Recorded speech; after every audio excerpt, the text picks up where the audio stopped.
Nash, ce nom ne vous dit rien et pourtant vous la connaissez sûrement. Petite fille d'André Chédid et sœur de M, avec qui elle a partagé la scène, Anna Chédid a fait le grand saut en réalisant son premier album éponyme. Nous l'avons rencontrée. Eh bien, en fait, Nash, c'est vraiment le pont entre... c'est la fin de mon prénom, Anna, et le début de mon nom de famille. Donc, c'est le pont entre Chédid, ma famille, d'où je viens, et Anna, qui je suis moi, ma personnalité. C'est mes compos, c'est mes textes, donc c'est vraiment mon intime. Et en même temps, je fais partie de cette famille dont je suis très très fière. Et donc voilà, j'ai voulu garder Anna Chédid, mais en raccourcissant tout ça.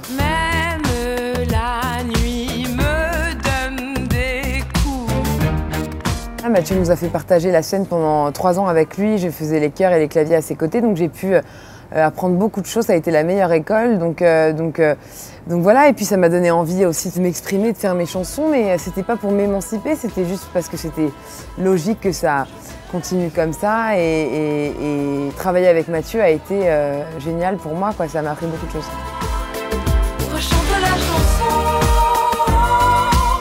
Les idées bien en tête, Nash a sollicité pour réaliser cet album les talents de Marlon Bois, qui a travaillé notamment avec Charlotte Gainsbourg et Brigitte.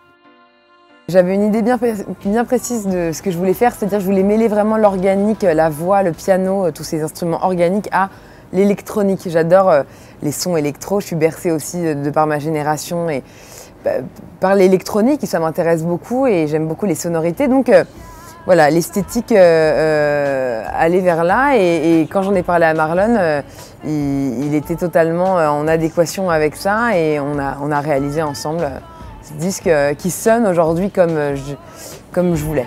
Dans les rues, elle me titille, l'air des marches douces et fragiles, mince porte ça me rend hostile. J'avais quand même pas mal avancé sur les arrangements sur mon petit ordinateur. Je commençais un peu à faire des prods. D'ailleurs, il y a des choses que j'ai fait dans ma chambre qu'on a gardées sur le disque, des sons, des boucles, des trucs comme ça. Et j'ai fait venir quelques musiciens, mais il y a très très peu de musiciens. J'ai joué beaucoup d'instruments sur mon disque. Les basses, les claviers. Il y a mon co-réalisateur qui a joué aussi des batteries, qui a fait pas mal de programmation. J'ai fait intervenir mon frère Joseph, qui a joué des guitares, des batteries, et un bassiste et un clavier, et des cordes aussi. Mais voilà, on était très très peu.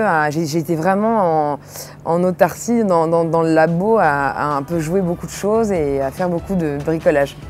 Du bricolage, certes, mais qui a abouti à un petit bijou composé de 12 hymnes à l'amour agrémentés de quelques textes corrosifs. En parallèle à sa musique, Nash, artiste polyvalente et autodidacte, développe un univers graphique riche dominé par son logo qu'elle a réalisé avec Jeanne Frankel. Moi, c'est de l'art vivant pour moi, la musique. Avant de faire des albums, j'ai fait beaucoup de scènes et ce qui est important, l'image, donc, révèle aussi la musique et fait partie de l'univers. Et je pense qu'on peut connaître aussi, encore mieux comprendre un univers de par l'image et toute l'esthétique qu'il y a autour. Et c'est vrai que je suis très investie dans l'image et j'adore ça, ça me passionne aussi.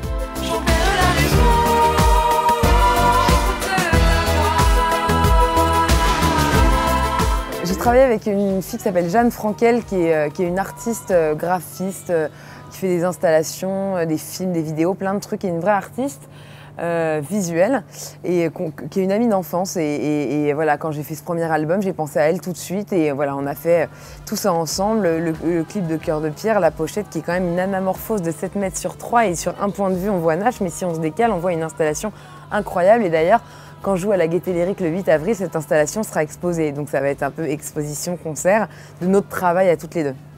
Mais avant de la découvrir sur scène, pour en savoir plus sur Nash, nous l'avons soumise au traditionnel jeu de la boîte à questions. Je serai le Cap Corse. Parce que c'est mes souvenirs d'enfance et c'est un endroit, je suis très très attachée à cet endroit, le Cap Corse. Je trouve ça sauvage, je trouve ça unique. Et voilà, il y a un peu de mon existence fondamentale là-bas. Enfin, c'est très important cette terre là-bas. Le vélo, pour la liberté. Je trouve que quand on fait du vélo, on se sent libre, on avance. J'adore faire du vélo, j'adore cette sensation.